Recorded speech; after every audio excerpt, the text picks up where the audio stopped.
So my boss's boss said, "You're still fired."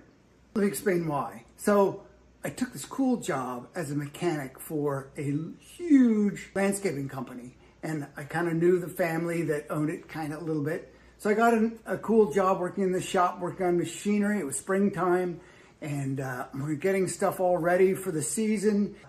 My buddy who's going to school in Jacksonville, Florida, said, "Hey, you want to come down for spring break? We'll do cool stuff. We'll go to the Budweiser plant and tour that and get free beer. We'll go to the beach and do cool stuff." I'm like, "I'm in. I'm going to go down to Florida for a week." And he says, "Oh no, you can't leave. I need you too much. You can't go anywhere right now. We got to get this equipment ready so it's all up and running for the season."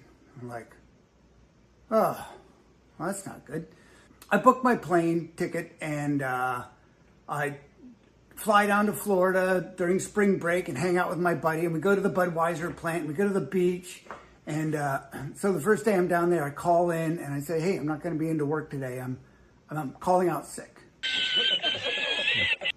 And the next day we go out, we're going boating, and call in the morning, "Hey, I'm not going to be into work today. I'm calling in sick." So this went on for the whole week, of course. Flew back. Next Monday, I go into work, and I'm in the shop working on machinery, and the boss, my boss comes over to me and says, "Hey, were you really sick last week, or did you go to Florida? Kind of like you told me you might want to do."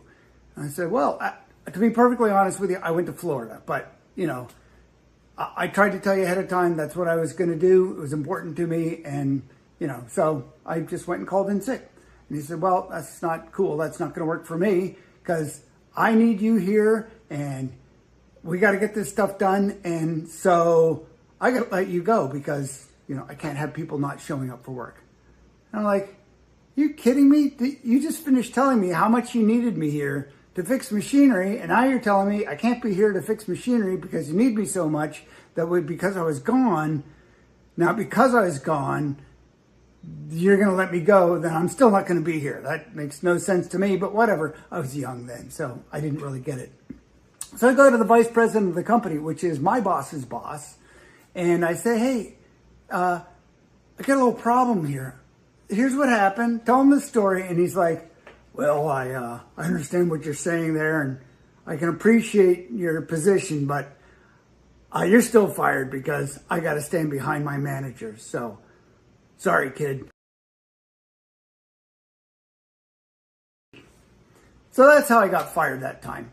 There were other times I've been fired, but that's how I got fired that time. Here's the funny thing that I didn't realize. I could have gone back and reapplied for the job and probably been rehired, but I just didn't know I could do that, so I moved on. So a lot of things we don't know about business. But if you would like to learn more about business and maybe become your own boss, we have something for you, so stay tuned. So you want to start a business? It's easier than you think to get started with this powerful checklist.